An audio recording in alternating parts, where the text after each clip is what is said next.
Can you hear me up the back? Then we're fine. Okay, cool.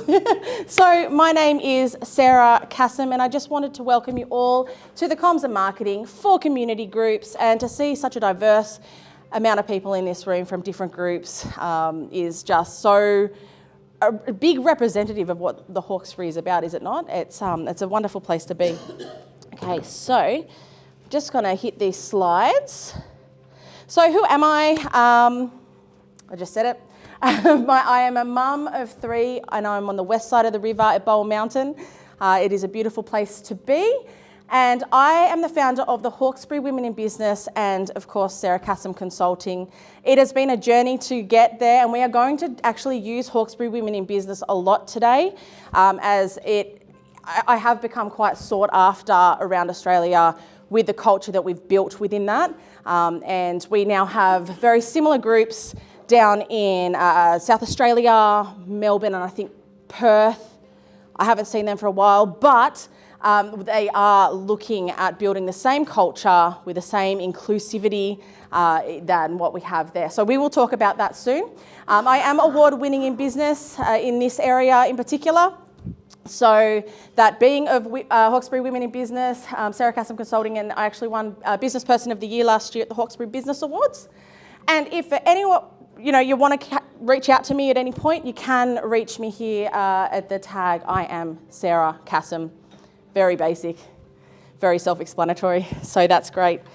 So what we're going to be covering today, we're going to look at how we're going to reach and engage the Hawkesbury residents. We're going to look at promoting events and projects. We are going to also be looking at creating effective marketing content, and we're going to look at the difference between what organic reach is and what paid reach is when it comes to our marketing and getting our names and organisations out there. So first and foremost, I just wanted to say a massive congratulations to you all for being such a vital part of the Hawkesbury. I just want to put it to you like this. So we have, correct me if I'm wrong, Council, but we have 67,000 people in the area at this time, roughly, give or take. So that is a massive group of people. And individually, all of those people could potentially feel quite isolated. So what you guys are doing by creating tiny little groups here, there and everywhere that's exploring the passionate sides to these individual people, you're creating a safe space for them. You're creating that inclusion. And realistically, the community groups of this area are really what make up the heart and soul of the Hawkesbury. So first and foremost, congratulations. That's a big feat. It's a big feat. It's a lot of people. So what we're going to do, I'm going to use Hawkesbury Women in Business a lot today. We're going to go into the back end of the analytics of our page so we can actually work out where we're going to get the information we're going to need to promote our groups. Ideally, with a community group, we aren't very well funded a lot of the time, if any funding whatsoever. So we are going to put a big focus on organic reach. So that's the reach that we have to the community without actually spending any money. That's the goal. Sometimes we do need to pay for things, but we're going to try and avoid that as much as what we can. So Hawkesbury Women in Business, we were founded in 2019, and we were there to support mums and women in business, both micro business, big business, companies, whatever that woman needed to succeed in business, we were there to support that. It started off because I had little babies when I had my second business, and I couldn't go networking. That was a big issue. Because I had little kids, I can't go to a 7:30 in the morning meeting because I've got little children. So we fixed that, started up Hawkesbury Women in Business, where people could network with their kids running around them, and it wasn't frowned upon, it was inclusive. That's what we built, and I'm very proud of that. So we currently have over 1,500 engaged members, which means that they are actively looking at our content. they're actively learning, they're attending events, not only online but offline as well. Ideally, that's what we're trying to achieve with many of the groups here too. We're trying to get volunteers, we're trying to get people to attend focus groups. So we're going to be looking at that as well. And with this and the support that we've given, over 200 women have been upskilled through TAFE, through their funding. So we partnered up with them and we were able to upskill these women into the positions and to make sure that their business was going to succeed. That was in digital marketing space as well, which is really fantastic. Not to mention the thousands of collaborations that have come from that. So the successes that we have seen with Hawkesbury Women in Business, I'm very proud of it. And I think that's why the culture of this is so sought after. And I'm going to tell you guys some secrets today. So please take note. If I am going too fast or you're not sure about any terminologies, please yell at me. I'm quite happy to explain anything or write it down and we can have a chat afterwards. I will be here whilst you guys have lunch. So please hit me up. Okay. So what makes Hawkesbury Women Hawkesbury Women in Business different? Just care. It's about caring. So it starts with building this culture. A culture where people feel included. A culture that is a moral compass to the heart and soul of your organisation. Okay, and we'll go into the rest of this. I promise we'll explain that a little bit further. How do we build a positive culture that's a reflective of what we are doing? We're going to actively listen. We're going to be actively listening to our members. We're going to be actively listening to the conversations that are being had within that community. Okay? And yes, this isn't an online space. So we have to take that and we are going to flip it on its head so it is applicable to that online sphere. And we'll go into that shortly. But we're going to start recognising patterns. Okay? So when we're recognising how our members and what our community is saying and doing, we can actually use that data in order to create relevant and compelling marketing campaigns when it comes to getting people involved with your community. And engage. That's quite self-explanatory. Keep them busy within your community. Keep talking to them. Ask those open questions. And get them talking within each other so then when they are feeling included, they want to be more a part of your organisation. Consistency with the engagement is extremely important, and again, we'll keep going and we'll keep going from there. Okay, so active listening. So, all right, so in an everyday setting, when we active listen, obviously we're asking the questions that are more open-ended. We are looking at the body language people are putting out there. Are they feeling a bit nervous? Are they open? Are they feeling confident? Are they angry? All of those things count when it comes to in-person. When it comes to online, it's a little bit different. But it's not necessarily unreasonable to say that we are able to moderate and almost control the situation that we're getting online. And I think there is another workshop coming up which will explore the negative side, but we're going to be talking about the overall picture here. Okay, so we're going to moderate the questions and still ask those open-ended questions. Open-ended questions means people will talk to each other. They will converse. And when it comes to either a page or a group, regardless of what you're dealing with, both of those things do matter. Open-ended questions and the conversations that are being had. Okay? Language clues. This is a big one, and this will help determine whether someone is going to be fitting in your culture of your organisation or not, is looking at their patterns with how they comment, whether it's negative or positive. We can look at, Poets Corner would definitely know the difference between positive and negative language. But this is actually a huge cue for us to be able to act on whether or not that person or that member of your organisation is in the moral compass of the culture that you're trying to embody. Does anyone have any questions so far? No? It's pretty self-explanatory, but just making sure. Please let me know if I need to slow down. Okay. So this is where I'm going to actually show you the back end of Hawkesbury Women in Business. Is that readable up the back? It's all right, I'll go through it anyway. It's all good. Yes? I absolutely can. If my best to send that over to yourself and then we can pop that up, that's absolutely, yep, no problem. So the way that we can recognise the patterns further, other than just watching language, is by reviewing your analytics. Who's familiar here, just little hand or wave, who's used to using their Facebook analytics? 3, we've got 3 in the room, okay. 4, excellent. So what we're going to do is shortly I'm going to actually go in and we're going to look at the back end of Hawkesbury Women in Business, and I'll show you where you can get this data. It's all there, you just got to know where to go, and I'm going to show you that. Okay, so pick up the unique personalities of your audience. The Hawkesbury, just like our little circle that I've put over here, we've got a diverse group of people here. And we like to determine Hawkesbury personalities is one thing, but when you break it down, the Hawkesbury is built up of so many different big personalities.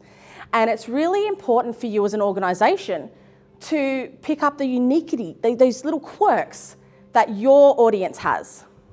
What do they talk about? What do they like?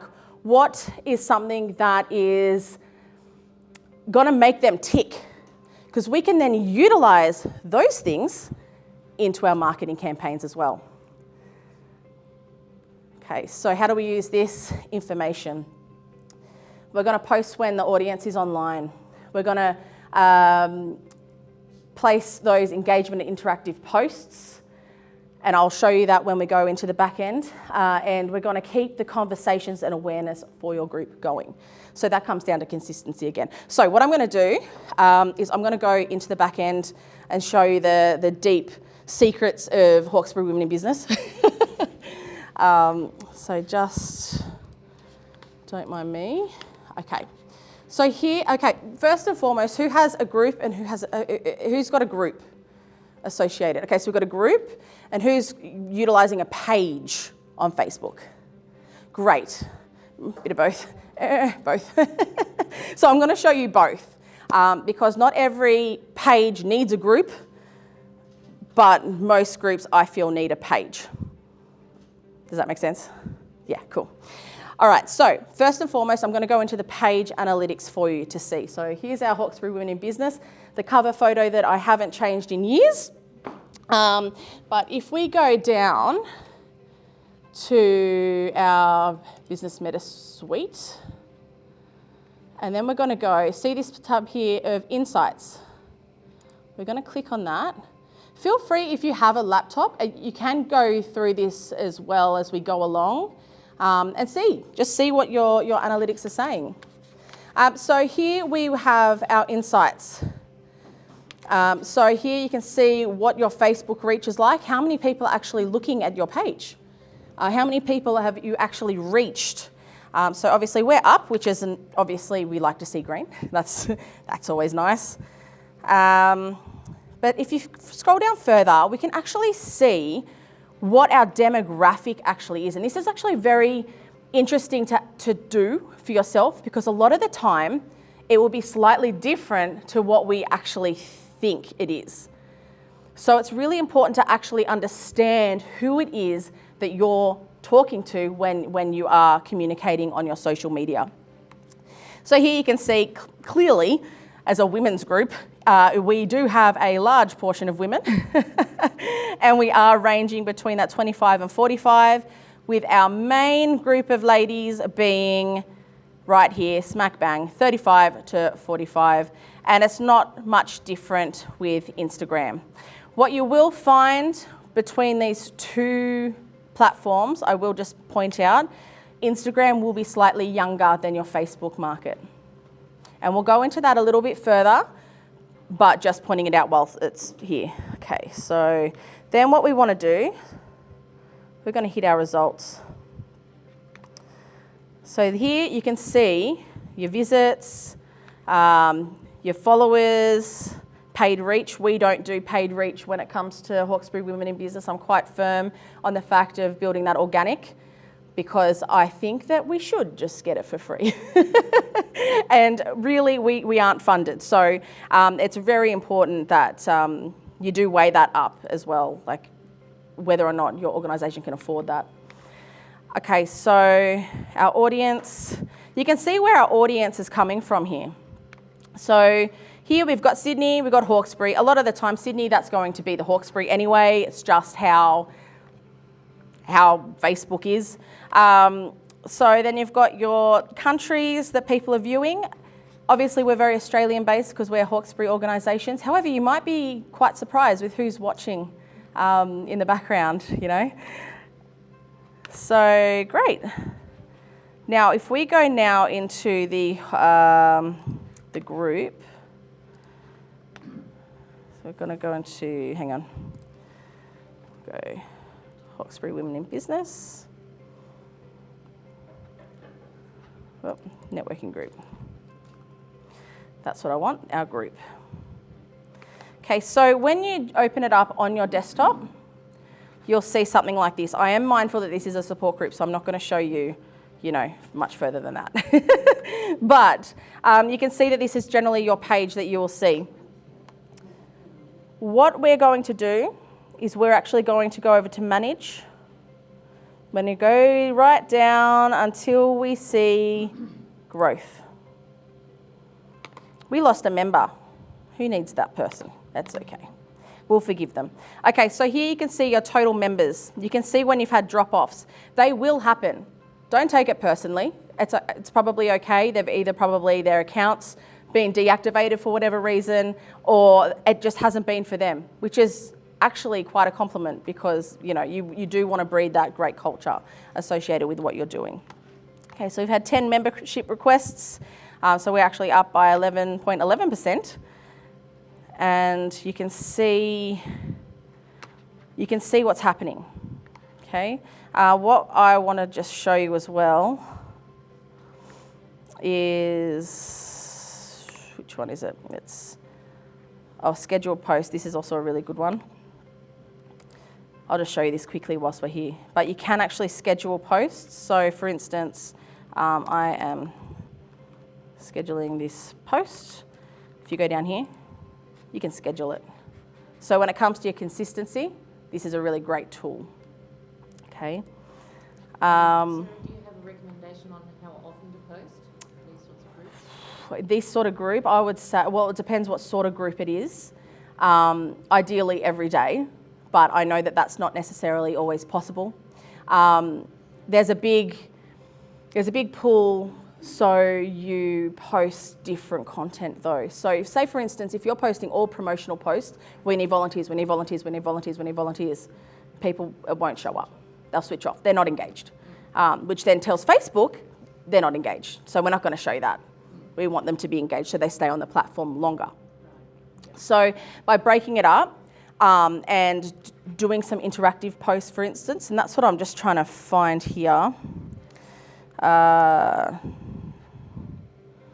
Nope, sorry guys. It's always the way. If we go down to engagement.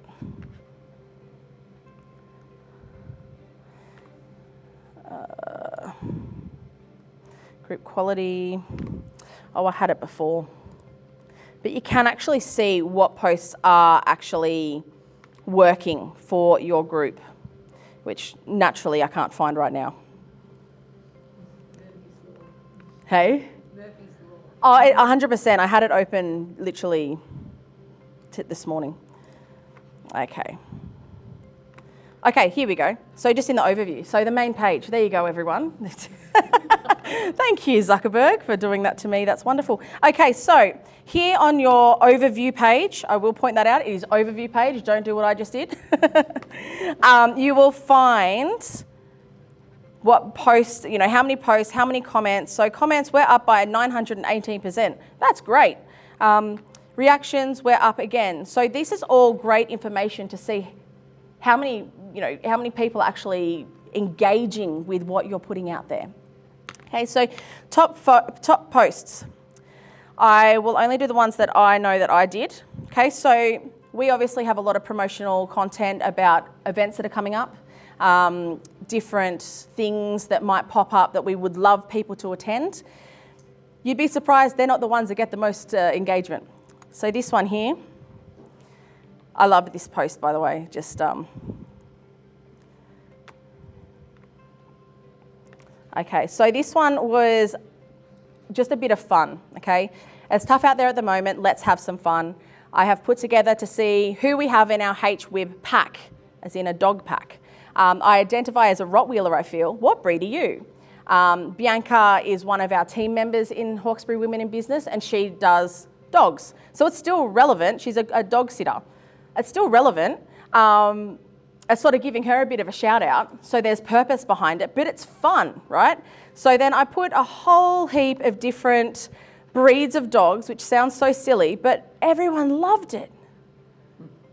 You know, it's something that's interesting, and it gives your organisation that, oh, I want to go see and what they're popping on, you know, in that group at the moment. So Husky, Rottweiler, Lab, Wolf, you know, it's someone else put in a naughty kitty. You know, it's just a bit of fun. Sorry?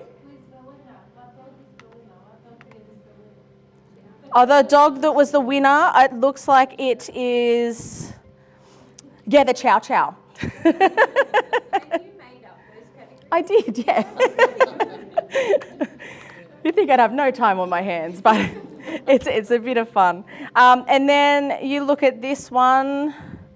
This one was an interesting one that actually did quite well, which was a podcast launch. So because it's about AI, which is a trending topic, it got the hits because I was using those keywords of AI, which is extremely relevant today. So using those keywords can sometimes just draw them in. And I'll show you where you can find some great keywords as well. It's a little site that not many people know about either, so that's going to be exciting. But hey, Google, name my podcast. It's just something that I put together, and it's one of our top posts. And that got a reach of 608 with 69 engagement, which is fantastic. And then you go down one more in the top posts, something as simple as this, you guys. Once it loads. Autumn is my favourite season in the Hawkesbury. So we're relating it to the Hawkesbury, relating it to that community. Orange leaves and the smell of the fireplace, we're engaging them. They're feeling something with that. They're like, oh yeah, that's nice. What's your favourite season? So all that's doing, it's engaging them and starting conversation. And then in the comments, you'll see, I won't show you because we're in a support group, but you'll get that backwards and forwards on what people like for a season. That's nothing to do with business, but it's engaging them to come onto the page and start those conversations.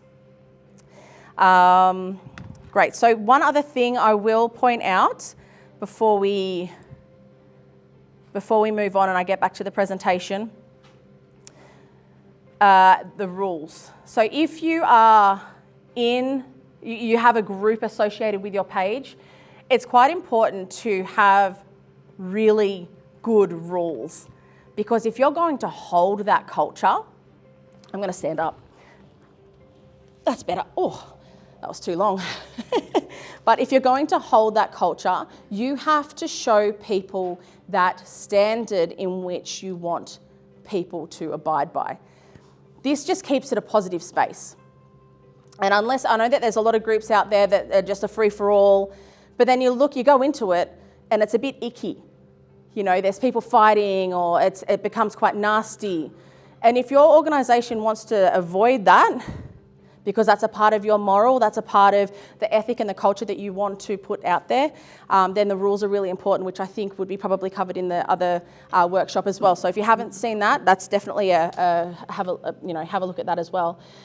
Because you'll see here, we've got to be kind and courteous. You've got the usuals, no hate speech or bullying, spam, respect everyone's privacy.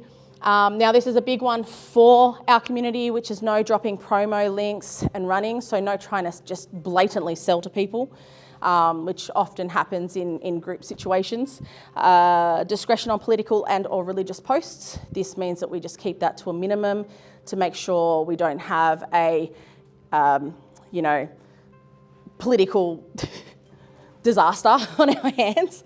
Collaborations and third-party involvement, sharing of screenshots and media. That's for privacy, obviously being a support group in this situation. Poaching and unsolicited contact. So that means if you've got a group situation and you've got someone who's just going and just sending someone a quick little private message trying to get them to buy something or whatever that might look like in your situation. But it happened a lot, so we put a rule about it. It doesn't happen anymore.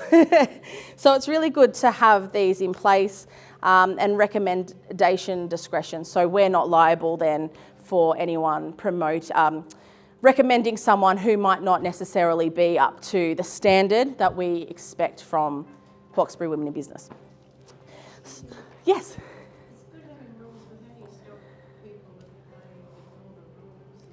Well, yeah, that's when you have to give them a warning, generally. It's up to you whether or, what the repercussions are. For me, if it's something like a bullying situation, they'll be removed from that group immediately. Yeah, so sometimes you've got to be that hard person, but by doing that, you're allowing the group to be held to a standard that's acceptable and that's positive for the community. Yeah, absolutely. So that's that. Did anyone have any other questions about that one before we move on? Is there a generic template for the rules? There is. Setting this up? Yep, there is. It's usually the first 4 in this, and then you create. Yes, yeah. It's definitely worth looking at when it comes to building that culture for your community group, 100%. Yeah. So when you go to set it up, Yeah, that's okay. I have no idea. Yep. Set it up for our Progress Club. We don't want just anybody to be able to access it. Yes. But we would like the community to know about this. I mean, how do you do that? So this is to do with a group, that would be more like a page situation, so people can access that. I always suggest having a page and a group if that suits the organisation, obviously, because the page can be accessed by anyone. So my advice when it comes to the page side of things, just moderate it. If people are coming in and out, you really, there's no rules associated with what can happen on a page. But when it comes to a personalised group, like a group of your members potentially or something along those lines, then that's when those rules can come into play. Sorry, sort of related to the last Yep. question. If I have somebody that puts a negative comment in, what's my best approach? Should I DM them and just let them know that they've broken a rule, or is there a way in my page to say here's a warning? There is. Yeah. So it's in admin, and you can actually go into that member and you can restrict them for a certain amount of time. If that requires a message prior, depending on what it is. Yeah, so there is a way that you can mitigate that. Yeah. I want to keep myself personal distance from them. Oh, yeah, totally understand. Totally understand. But yeah, sometimes those restrictions, it just stops them from being able to post, which sometimes that just kicks them a little bit sideways and they go, oh, I better not do that again. So again, it is dependent on the situation. Yeah. So if they, I don't do this. Yep. Right, someone else does it. But if someone puts a post up, does it have to be authorised before it can go onto the page? You can have either.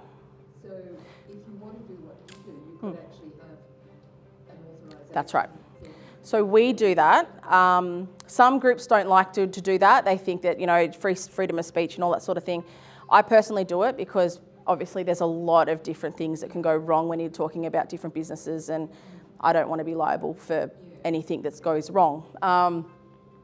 But Yes, you can. It just depends on what you guys desire. It's what you guys choose to do, really.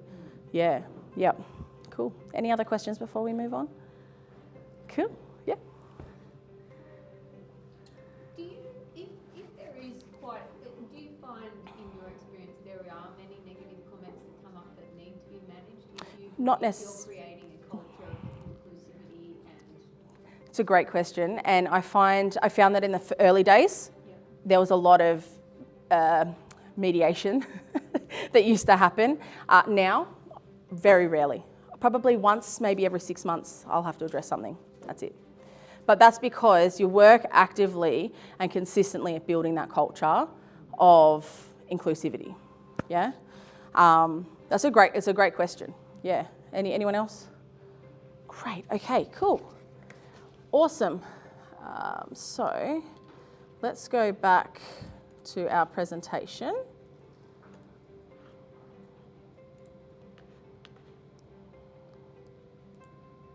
Okay, so yes, be mindful when setting, we just went through that. So I'm just going to skip ahead there. So what social media platforms do we use? So naturally, we have been talking about Facebook and Instagram as our main weapons of choice, if you like. Who here has TikTok?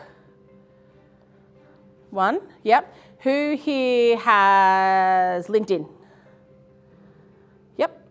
I highly suggest everyone to be on LinkedIn, and I can't believe I'm saying that, but it's a very good tool for recruiting for members and volunteers as well, but also those B2B connections which could end up be sponsors and those sort of funding partners that you might actually need in your community group. So if you're not on LinkedIn, go check it out. And if you need a hand, you can send me an email and I'm quite happy to help you set that up. But Sarah, yeah. On LinkedIn, can you create a profile as the organisation? Correct. It doesn't have to be you as the individual. So you start it as you, and then you add your organisation page. The thing is, when you start it and you don't want to be on LinkedIn yourself, you just want it to be the organisational page, you can make yours completely private. Yeah, so no one has to see anything, and you can just focus on that it's called an organisation page. But it is a really great tool. Like I said, funding, B2B, business to business, all of those things are accessible at a touch of a button with LinkedIn, and it's completely underrated. So I highly suggest it. Now, where does your audience, now that we've looked at the analytics, where does your audience hang out? Where are we going to find these people, right? It really depends on what ages they are. And I hate to say it, but it's the truth. You will find that the younger generations will be on the TikToks and the Instagrams, and they'll be on Reels, and they'll be making their little videos and dancing and doing all those sort of things on those platforms. You won't see me dancing on those platforms, by the way, that's not happening. But you will also find that the older generation, from the millennials up, we're still on Facebook. We're people of habit. We're used to Facebook now, so we stay there. So it really does depend on who your audience is to where you're actively going to find the people that you need to in order to reach them and for them to see your messages and see what you're putting out there into the world. Twitter also. Twitter, very rarely do Australians use Twitter, but it is a great way to connect with corporate. So there's another little tip that not many people would actually even utilise, but it is still a thing. And then when Donald Trump started to post more on there as well, people jumped back on there because he's fun to watch. Okay, does anyone have any questions about their demographic and where they should be? From your experience, Yes. it's more access on Facebook page Yeah. or Instagram? I suggest doing both, yes, but it depends on your demographic. If you're not getting any bites or any engagement on Instagram, then stay on Facebook. It really depends. And you've got to really weigh up where you're putting time too, because there's nothing worse than spending all this time in a platform, no bites. You're not getting that target. You're not hitting any of those goals that you had set. So I think we've all wasted too much time on social media, am I right? Okay, so before we do that, would everyone like to have just a couple of minutes break? Yeah, it's a lot of information. There you go. Let's meet maybe 5 minutes. Is that enough? Yeah, cool.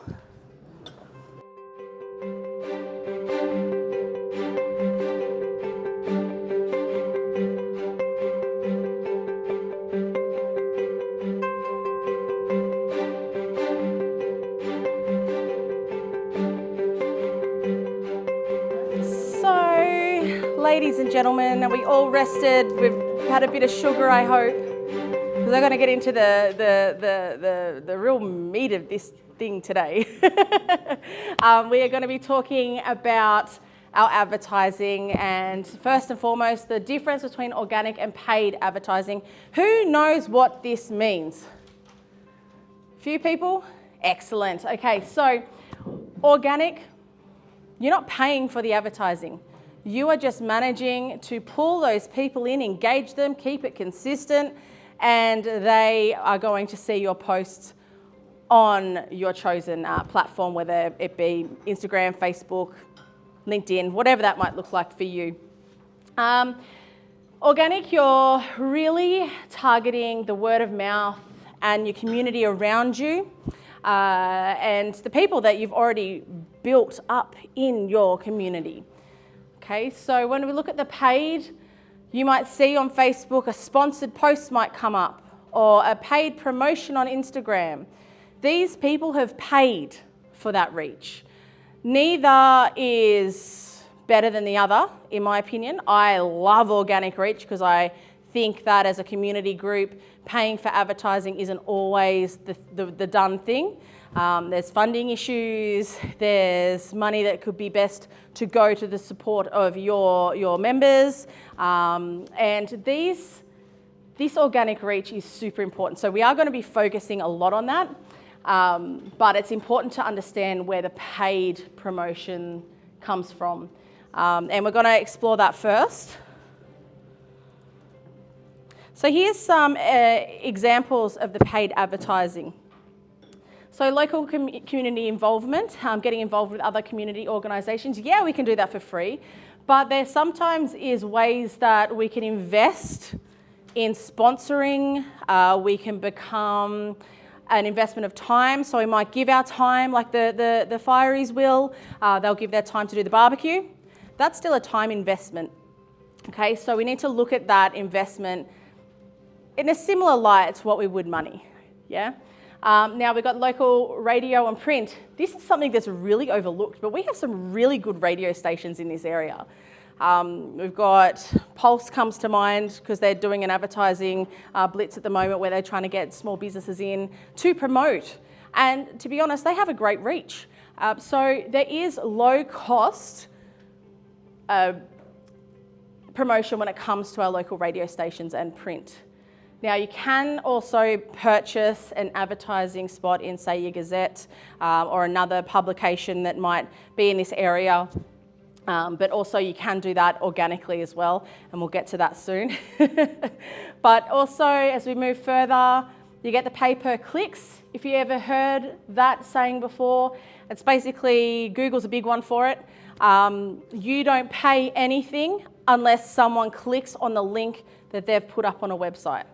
So you might be on a website, you see the little strip down the side and it's got a whole heap of different ads. There might be a plumber, there might be, I don't know, whatever you've accidentally spoken about on your phone. They'll find you, but they will pop up, okay? That company will not pay until you, the consumer, click on that link. So you can do that low cost as well and you can set budgets, but it is, you do pay for that. Influencer marketing. Now, who's familiar with the term influencer?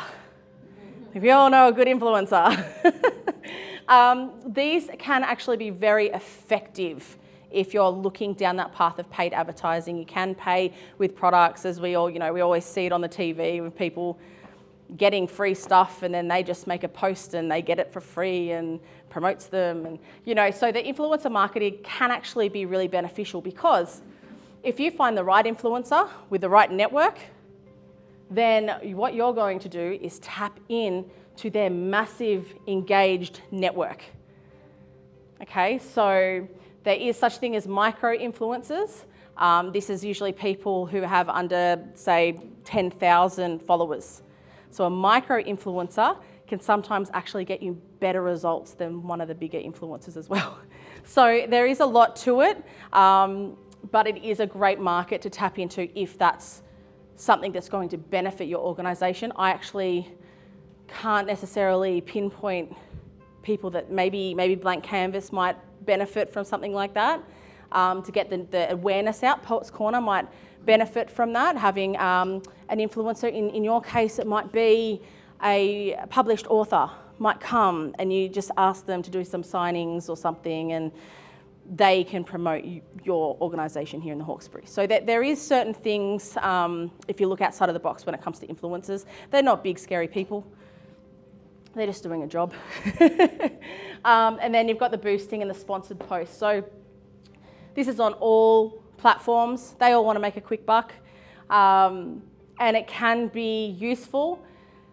However, in this climate with community groups, I would try my hardest, unless it's something quite specific, to keep with the organic post, which is the free advertising. Okay, so we're going to move forward. So, since there's been a big blitz in paid advertising, and then they're really swinging that way, we have our work cut out for us, because, as you can see, 2012 to 2022, our Facebook organic reach has hit a plateau. They do not want us to use organic. They want us to pay for advertising, and it's just not viable in a lot of cases, because you are still going up against big companies who are putting $25,000, they're putting $500,000 in a campaign. And if you're putting in $30, where do you think you're still going to sit? Unless you're very targeted, you're probably not going to get the same sort of reach as what you really want. So if we go over here, what does it mean for us then? If we're seeing a plateau in organic, then we need to optimize that. We really need to look at what we are doing and do it right, so it is well worth it for all of us.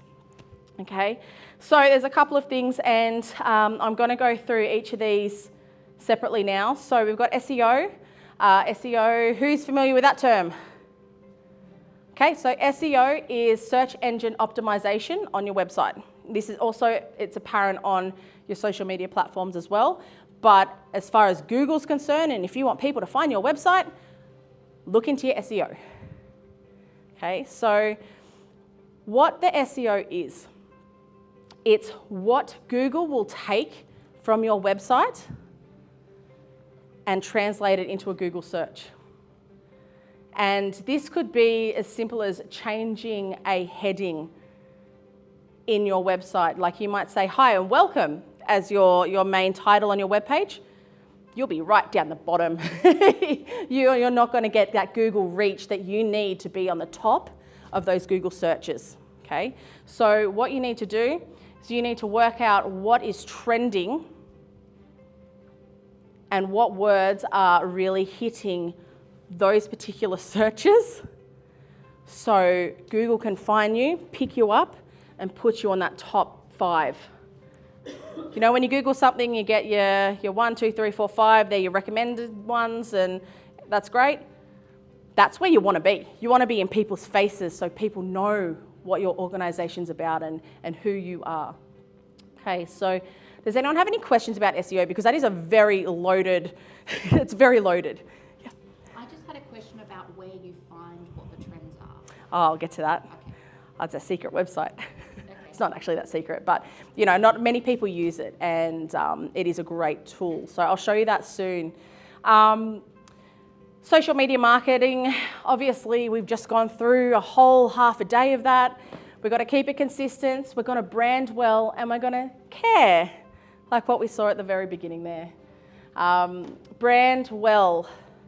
This is also a very loaded 2 words. We've got a marketing expert over there as well, and he knows branding is everything. So to put it in a very little nutshell, you want to keep consistent colours. You want to be eye-catching. You want to be able to hook your customer in with a consistent voice. Your brand or your organisation has its own personality. Let that shine through.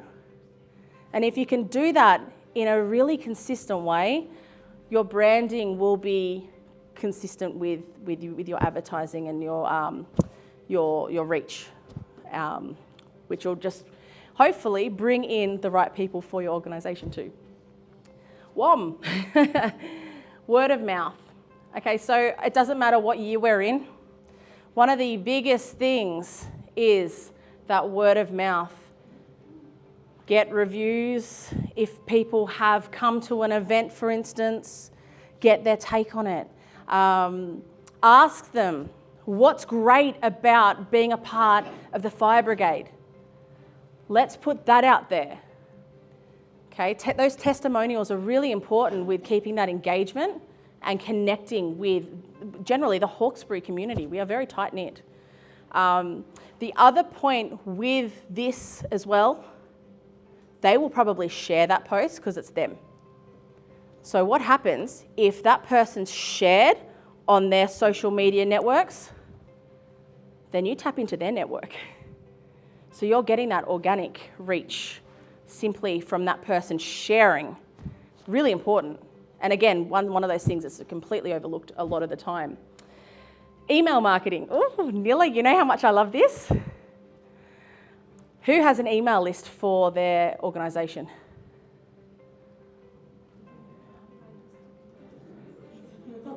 Yeah, so we've got a couple. It is one of the biggest forms of marketing right now. So if you haven't started an email list, you got to do it. That's the bottom line. You've got to do it. Okay. So there is a couple of different websites you can use to do that. I suggest one called MailerLite. I'll put this up here. There is some people. Has anyone heard of MailChimp? Yes. Yes. So there's MailChimp. That one, it works quite clunky. You can use it. So that's MailChimp, or the one that I like is MailerLite. You can just start a free account and you can start building up that email list. Because what happens is if you're putting out a monthly, even a bi-monthly newsletter, you're also not only on their social media, but you're also in their emails. Is that an app with templates, or is It is. okay. So it is on your phone as well, I think. But again, try it on your PC, a lot easier. But basically, you start a free account and you can build up your database of emails, and you can actually automate that if you get really clever. I'll show you how to do it. It's okay. But yeah, basically you put the emails in and then you can send out your email blasts. So do you have to pay for it once you get more emails? I think it's like 500 people though or something. It's quite large before you have to start paying. Expensive? No. The point at which you have to pay is very large. It's like Yeah. more than 500 people on your list. That's it. So Yep. have you got a mail list that's more than 500 people? You have. Then if you want to cover all of them in the one mailer, yes, you will have to pay, but it's still a fair cost. Do you need water? Do you need water? Yeah, so if that's the case, it's not expensive though. It's not expensive, but if your mailing list is over 500, you could be missing out on capital as well. Oh, no, it's not. Did I? No. Oh, it's not, you don't have a one bigger than 500? No. Okay, cool. No, then it's free. Just go get an account, you'll be right. But it can be, it is worth it. You can see a return of that investment for the organisation if that happens to be the case, that you do have a really large mailing list as well. Really important at the moment is that email marketing. So, and plus, if anything ever happened to Facebook and Instagram, say Zuckerberg and all the people, the lovely people at Meta, something happens, there's an outage, I don't know, anything could happen, it's technology. At least you have a backup of contacts. So it's about mitigating so people aren't missing out and they're not losing contact with your community organisation, because it's hard to bring everyone together. We don't want to lose it. So great mitigation plan there. Networking. We have so many great networking groups in this area. Who regularly, just a little wave, who regularly networks for their organisation? Starting to? I highly suggest it, because that's going to help with that word of mouth as well. And again, networking is about tapping into other people's networks as well. Yeah? I don't know if we do, but can you define what you mean by that? Networking, so going out and meeting other organisations or other businesses in controlled environments, which is basically to do so. Was that something that you guys do, or? Yes. That's a networking, yes, sorry, yeah.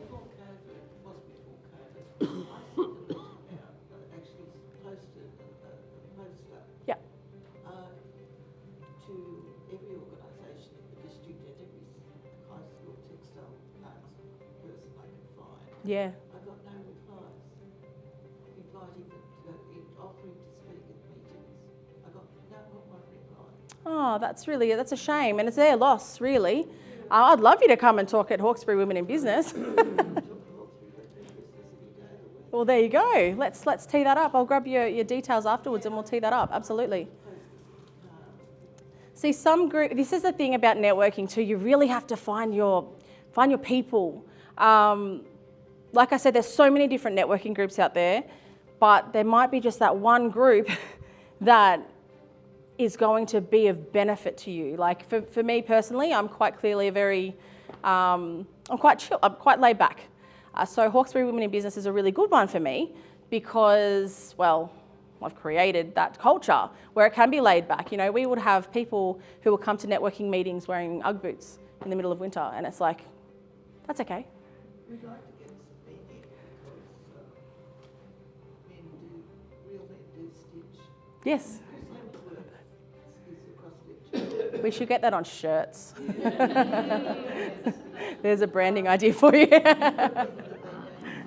by 19th century English historians who were committed to keeping women in their place.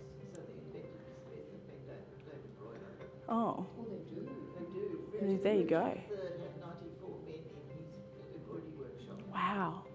See, I didn't know that. Yeah, well, now you know something new. That's it. I know, we're all learning today. It's That's fantastic. But yeah, it's about, I guess, the more that you speak to people though, and the more that you have that face-to-face with them, the closer you are at finding your people and finding your other networks that's going to benefit your organisation.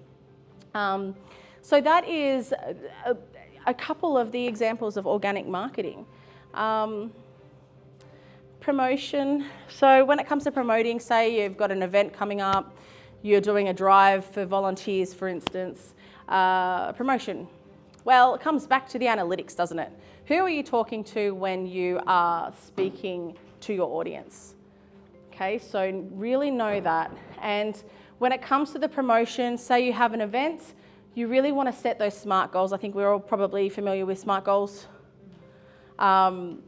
Set those targets. How many are you hoping to recruit? Does everyone do that at the moment? Do we set aims? I don't know what a SMART goal, like that's what we said everywhere. Can you just quickly? So it's basically you're going to scale it. It's got to be scalable, measurable. Oh gosh, now I can't remember it. Sorry. Is timely, realistic is Yeah. Yeah, hang on. Everyone knows one trouble. Yeah, if we work together. Hang on. I'll just specific, measurable, attainable, realistic, timely. Specific, measurable, attainable, realistic, timely. So what that means is you're really looking at the aim, the end goal, and how you're actually going to get there. Okay? So when you come up with this strategy, take action. It's so easy for organisations in particular to talk the big talk. Oh, we're going to have this event that's going to do this and that. We're going to raise so much money. But it's taking the actions behind it and working out who needs to do what. And sometimes it can't just lie on just one person.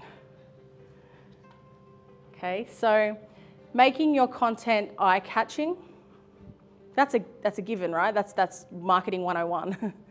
You've got to catch the attention. You've got to hook them in.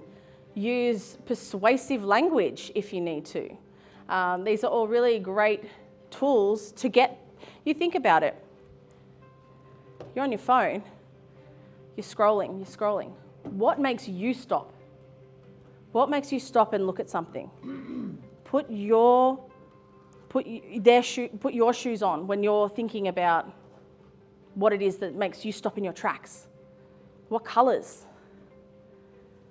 There's colour psychology. That's a completely new session. But making it eye-catching and on brand is really important. Shareable content. Are people going to share this into their networks? Erin, did you have a question? Oh, okay, sorry. I thought you were doing the... It's all right.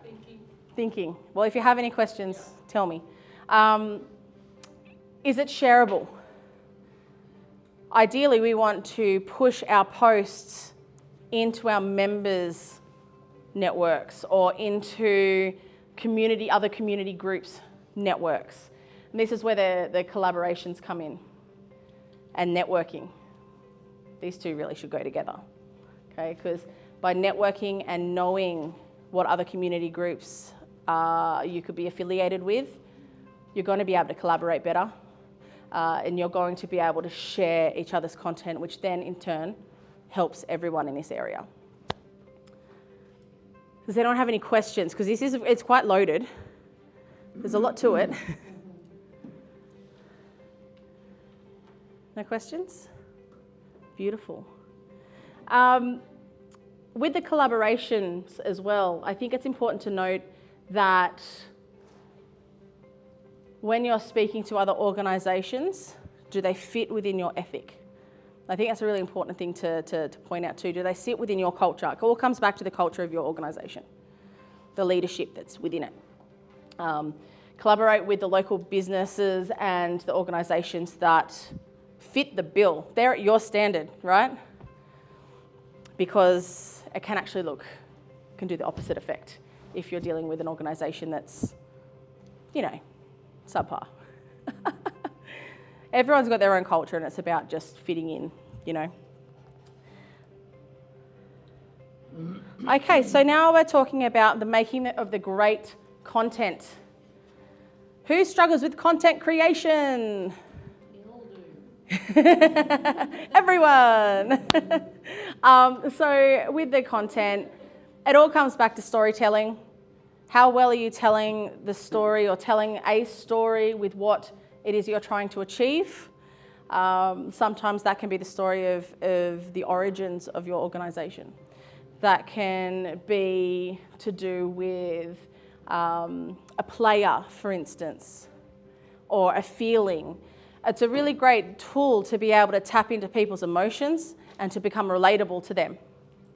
Because if we're able to do that, that's a hook. That's showing the relatability and it's breaking the organisation down to a very personal level, which people can relate to, hence engage with you. Obviously, we want to watch the slang, tech talk. That goes without saying. Try and keep things to a level where everyone can understand. Because, again, it becomes that relatability to the person reading your content. CTA. Who knows what a CTA is? Yay, call to action. So always include that call to action to make, whether it be sign up to our newsletter, check out our gallery, look at this photo. It could be sign up, it could be register now. You know, there's so many different call to actions that you can achieve with this, but it's important to include it. It's really important because it makes it easier for them to take action. And ideally, we're in the civilization right now where everything has to be like right in front of our faces or it doesn't happen. We go, oh, we'll do that later. We'll do that later. Don't worry about it. We'll do it later. No. Here's the link. Do it now. And there is ways that you can actually add that send message now or sign up now on Facebook on the actual post itself from your page. So it's definitely worth having a look into that as well. Again, keeping the branding consistent. It goes without saying, use your colours, use the language that you're using, keep that consistent.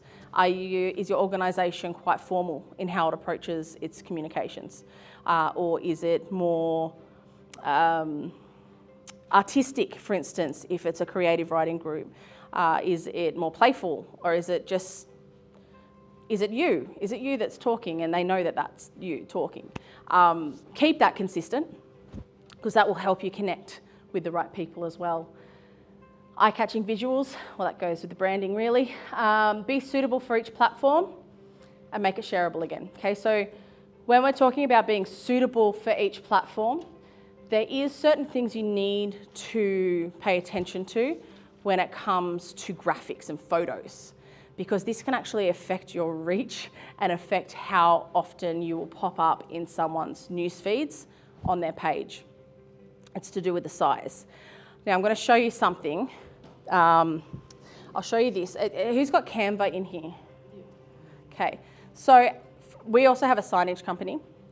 And what I will say is do not use Canva for printing, just as a side note altogether, but for social media, use Canva. It's so easy and you're able to actually resize graphics to ensure that it's going to be suitable for the page that you're sharing to. So Facebook has a different layout to Instagram, but then stories on Instagram has a different layout again.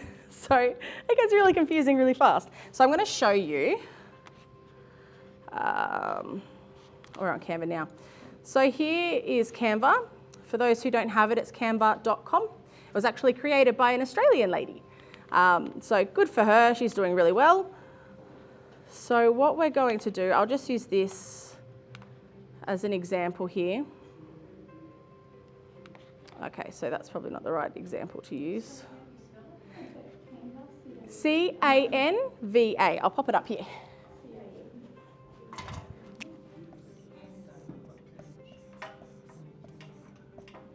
.com. Really great for creating your graphics and your eye-catching visuals. Just be mindful that a lot of people use the same templates, so if you can change it up as much as you can, I highly suggest it. Okay, so let's just go down to a picture. Let's go templates. Oh, hang on, let's just use what I got here. That's that, hang on. We'll use this. Okay, so this here, I specifically asked for a podcast template because this is what goes on like the Spotify and all of those platforms. I need it to be a specific size. But say, for instance, I wanted to make this into a, I don't know, Facebook post. We can hit resize. And if we go down here, you'll see that there is a whole heap of different things you can do. But I'm going to put in Instagram post portrait. Copy and resize. So right there, now that's optimized to put on my Instagram, okay? And now we can do that again. Sometimes you do need to play with it a little bit. But say I want to make this a Facebook post, I type in Facebook. See how you've got all these different options for it. Let's just do a Facebook post landscape.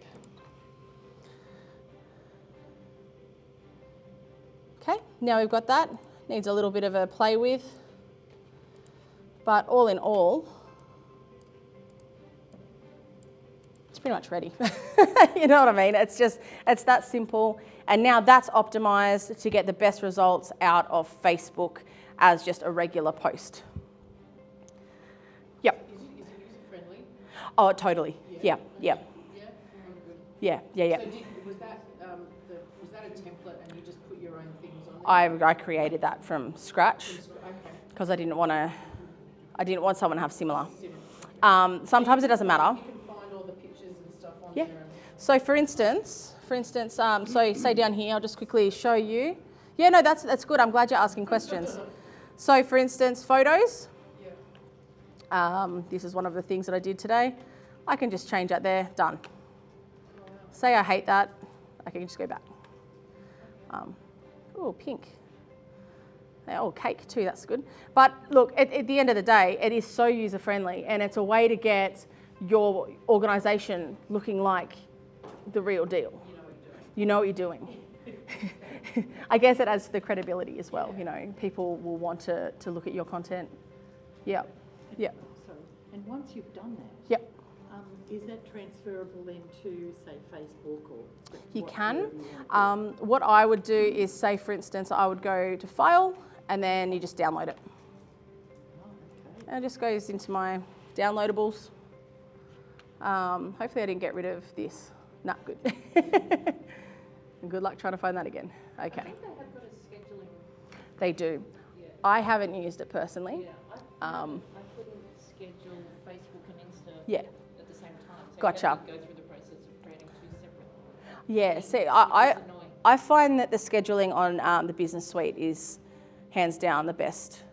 People use, there's a program called Trello, comes at a cost when you've got the suite and you can just schedule as much in, and you can actually schedule your stories on Instagram as well. Yeah, it's a good tool. Sorry, are you saying like with the sizing and that? Yeah.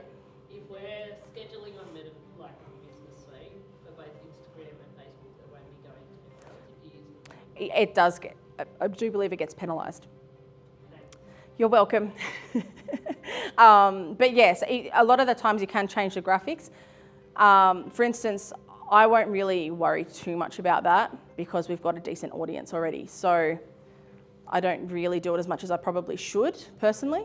But I know that there is a big difference between those sizes. And it's, you know, with MetaSuite, you can actually put two different graphics in. Yeah. So that's, that might help you out as well.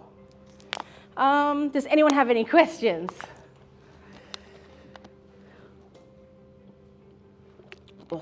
Awesome. So that's making the great content that people are going to follow. Okay, and look, and that's, where are we at? We're at 12 o'clock. I was gonna just ask, does anyone have any questions? Yes, go for it. A lot of this content has been around Facebook and social media and online Sure. promotion, but a lot of places obviously don't have great access to the internet. Yep. Or the members that they're trying to contact don't have internet access. Yep. So how can we translate some of these promotion into maybe a flyer or maybe a print ad? How could we maybe translate some of that? Oh, absolutely. So when it comes to that Canva tool, you can create flyers. And absolutely. Absolutely. So I would suggest, yeah, oh, that looks fantastic. But yes, absolutely. So you can use Canva to create really eye-catching materials. It's really important to know that the council's there to help as well.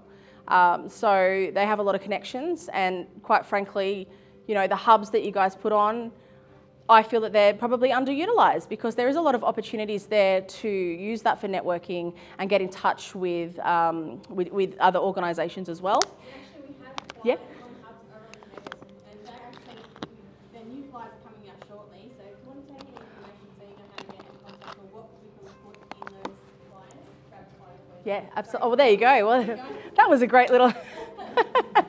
I love it. Is anyone in that position at the moment, whereas they don't have access to these platforms that are widely used? Because I know up at Colo Heights in particular, and I'm talking directly to the camera really here, because I don't think there's anyone from Colo here today to represent. Oh, you are? Oh, there you go. Okay, yes. And the generator's failing and the power going. Yes. And the bushfires and the floods that cut off the bridges, we're fine. Resilience there is the same. Yeah. Same, yeah. Well, how do you guys find... So do you get email? You just email them? Well, we do, but I have a dongle for internet. Yes. So email would work. Email marketing is an excellent resource these days.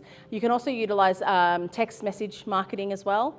But I guess the challenge with that is obtaining that audience.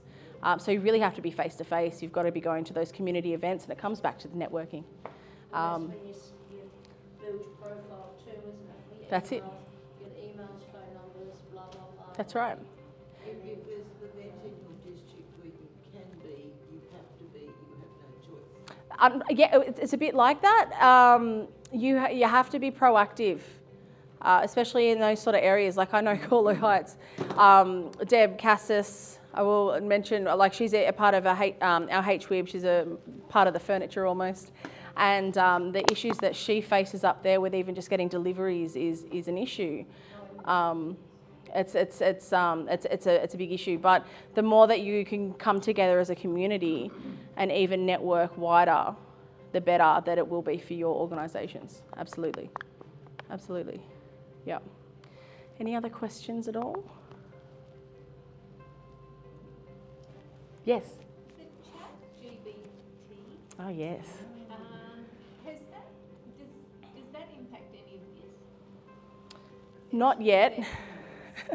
Not yet. I would just bear caution with overutilising ChatGPT because it will impact on the voice and the branding that you have.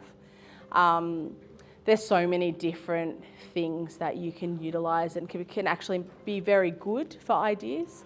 ChatGPT and AI is actually on Canva now. So you can actually type in what you want and it'll pop it up. It's a great way to, yeah. It's great for ideas. For ideas, you know, like you'll say, I want to do this, and it'll create various versions. That's right. And then you can, For instance, you could choose one, or you could edit it, or... let's do one right now. Myself, but everything's quite good. And then there are other people who think it's going to be in civilization. So I'm a little on both. That's why I started the podcast, because I'm a little on the fence there about it. But it is a great resource. So if I've got my ChatGPT here, let's ask it a question, shall we? I asked it my thesis topic question, Yeah. and then I just watched it just write. Yeah. Let's do content creation for social media ideas for a poets group called Poets Corner. Let's see what it comes up with. Submit. This, I mean, look, it's remarkable to see this technology come into play, and yeah. Okay, here we go. They're still writing, still going. Who's used ChatGPT? Yeah. Is anyone actually interested in using ChatGPT? Yeah. Okay, so what it's come up with for Poets Corner is share poetry prompts and encourage members to share their responses on the group page, create a video series showcasing poetry readings and discussions, host Q&A sessions, highlight member achievements, share inspiring quotes, share writing or self-editing tips, create a visual poetry slam, host a poetry book club where members can discuss and review contemporary works, share examples of famous poets, host a poetry writing workshop, which obviously is what you guys do as well. But there you go. It's come up with 10 ideas. Do you want me to read it slower? Or? Just, yeah. Join my emailing list. When it comes to the... It can. I think just tread with caution. It's just like everything. And I think when it comes to the AI portion of this as well, have has it gone too far for, litigation to catch up to it, or it's multifaceted. Trying to make rules that people can't do this or they can't do that. It was all on the ABC Yeah. radio at stupid o'clock this morning. Yeah, I think they're really trying to. They're trying. They're trying. Legislate or whatever to Yes. try and make it so it's not going to be too invasive and everything else, but it's still going to be utilised, I think, more so. Well, it was statistically said that we were in between 7 and 10 years behind in appropriate legislation for online bullying. So that for me is enough concern to realise that we, as a community as well, we have to be quite mindful and mitigate what we can with how this is progressing, and especially in business, with organisations, community groups. It's just a lot to sort of keep up with. But nonetheless, who here has Instagram? I do, but I don't know how to use it. Okay, yep. You guys, yep, Instagram? No? Okay. Okay, great. Yeah, because it's a really great way to get extra reach. But like I was discussing this with Erin just before, you really have to weigh up what that reach will do for you. Is the reach in the right place? So there's another thing to really consider as well. Is the reach where you need it to be? Is it Hawkesbury wide, or are you getting a lot of views from India or Europe somewhere, and you're like, well, that's not going to help me here. So it's really important that when you're looking at what platforms you're going to be using, that it is relevant to your audience. Do you, I obviously follow you on all your sites. Oh, well, thank you. Sarah Cassim's always my Oh, little stop it. circle. Do you suggest doing same content on all platforms?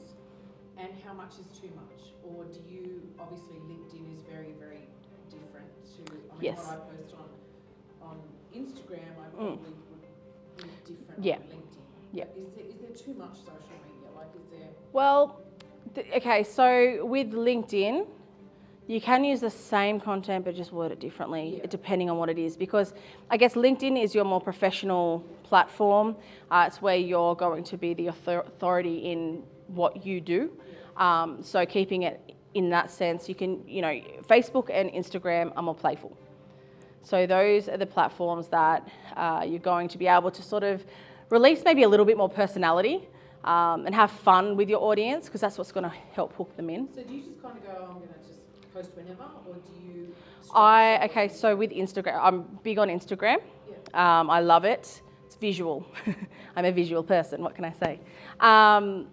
I will post in the story section once an hour.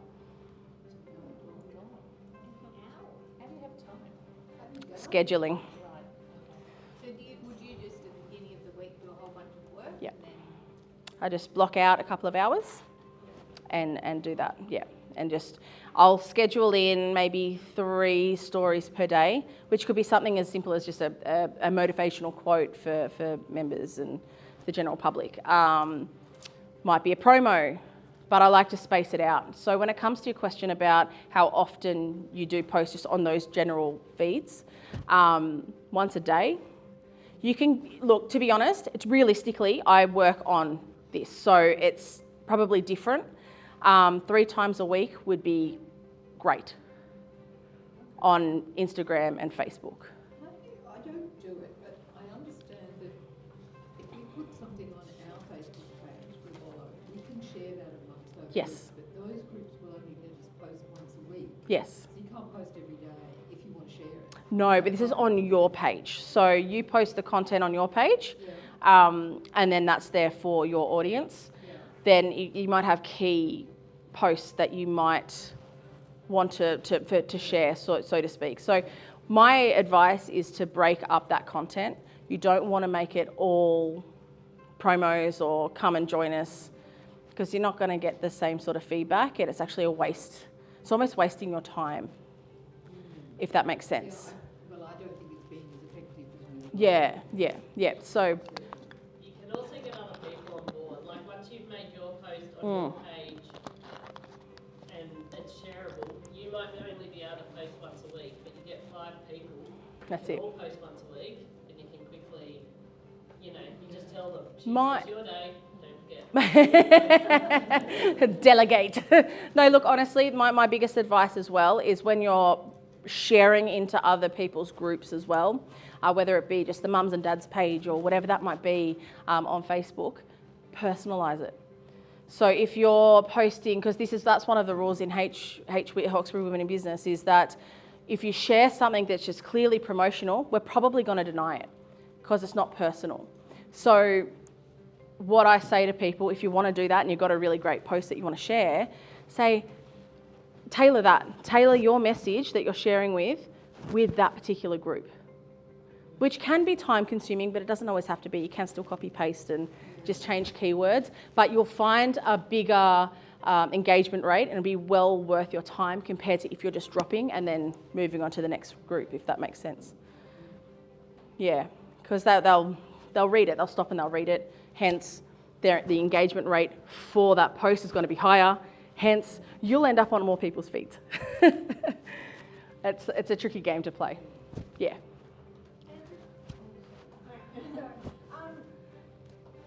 Do you think for community groups and clubs there's still a benefit? I'm thinking, post-COVID, Yeah, of course. everything has changed. Yes. How we interact as society. Yep. In doing the community engagement activities, like, having a stall in a main street. Yes. Or going to something like, booking in a stall at like Hawkesbury Fest, or doing a Bunnings barbecue, or being on a table in a shopping centre and trying to engage. Oh, of course. So the Bunnings is a really great one.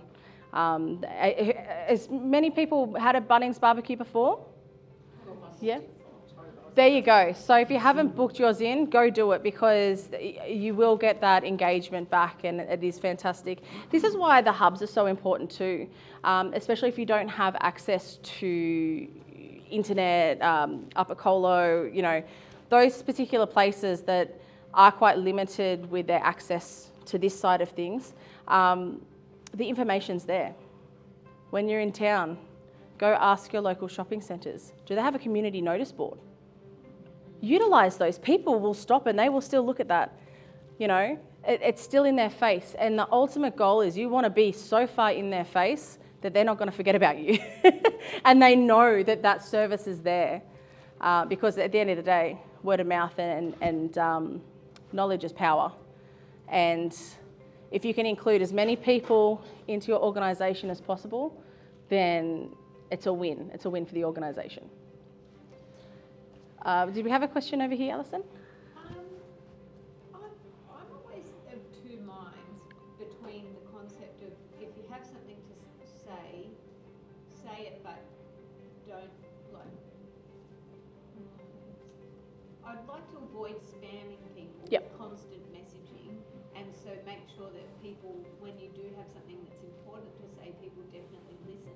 But it sounds like what you're saying with the system with Facebook, you can't do it like that because you won't get prioritised anyway if you do it like that. So you have to be present. It's that consistent engagement that they have with you.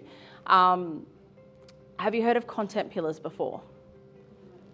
Okay, so content pillars is a really interesting, it's a really great tool to be able to schedule your messaging so you can space it out. So what you do, you get 5 different columns and you put at the top of them what your key messaging actually is. Is it to inform? Is it what's your culture like? It could be entertainment. You want these people to be engaged, and so on. You keep going with what your organisation key messaging is. Then you write down what your values are and what sort of topics you want to cover in that. So in the entertainment column, which I suggest everyone have because they are entertaining platforms, so to speak.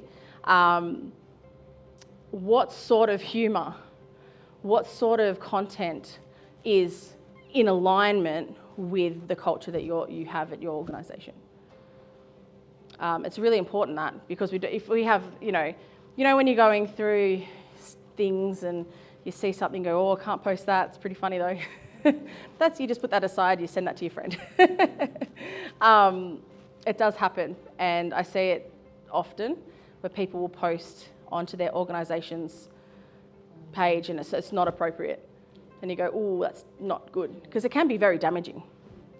And you want to protect that as well. Whilst we are trying to get the word out, we also want to protect what we build with our community and that inclusivity that you're giving the community.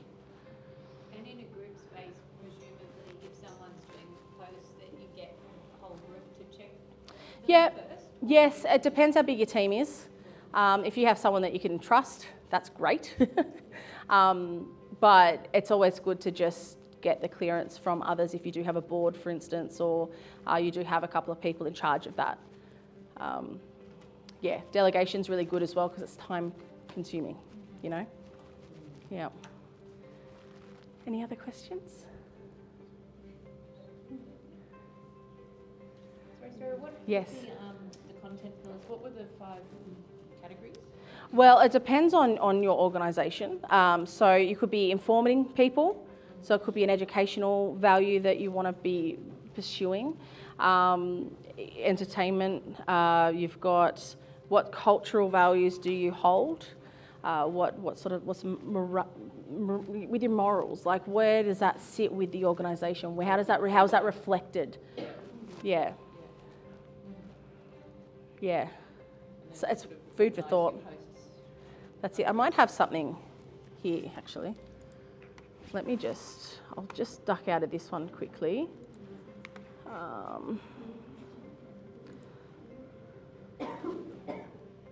Branding and IP. Do I have content pillars here? No. No, I don't have it. I can give some to you and we can... You right? Yeah.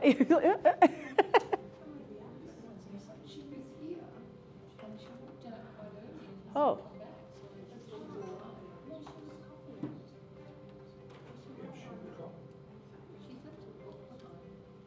Oh. I think she couldn't control the cough, so she was interrupting herself. She was interrupting. Oh, poor thing. Oh, hope she's all right. Yeah, maybe. Yeah, cool. All right. So I will be around.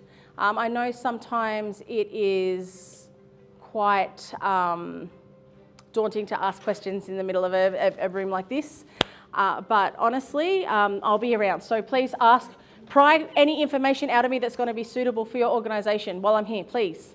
So I want to be able to help as many people as I possibly can. And lastly, I think I just want to thank you guys for letting me come and share some stuff. Thank you for coming. Did you all enjoy today? Oh, coming back.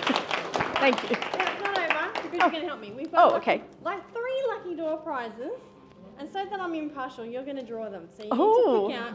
So you I feel special. Okay. Okay. So the first prize is going to go to... Dave? You need Davey, sorry, Davey. And you get this lovely box of quality Oh. streets because every group in here is from quality group. Agreed. I'm going to stand up here, people. So you'll realise I've picked some corny things here. I love that. There's a whole bunch of quality people. They're quality groups that come up here. Progress. Thank you very much. Oh, lovely. All right, ready? you. Oh, well, my pleasure. I didn't have to do much. Okay, so the second Ready? prize. Okay, here we go. Robbie. Robbie. Ha, there we go.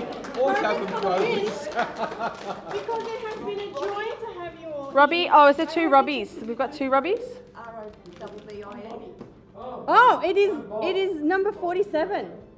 Who's 47? Ah, we've got so many Robbies in here. Sorry, it's this Robbie. We've got this Robbie over here. Number 47. It's this Robbie. That's all I thought. I'll share mine with you. Oh, that's so kind. It brings joy to my heart that you're all fabulous community groups that want to learn something. So do you want to come and stand up here? Oh, absolutely. I hope your teeth can handle it. They're very sticky. They're very sticky. We'll manage. You'll manage. Come stand over here. And the last one. Okay, you ready? Da, da, da, da. Okie dokie. We have Sonia. Sonia. Oh, it's the day for the writers today, ladies and gentlemen. Clubs, because as we all know, community groups and clubs are the heart of the Hawkesbury. Absolutely. And all the work and volunteer hours that go into it, you all know that you're fabulous. And we just love all the things that go on behind the scenes to get all of these fabulous activities up and running. And you know, Hawkesbury City Council loves you all. I think you're all fabulous. Thank you for coming. Thank you.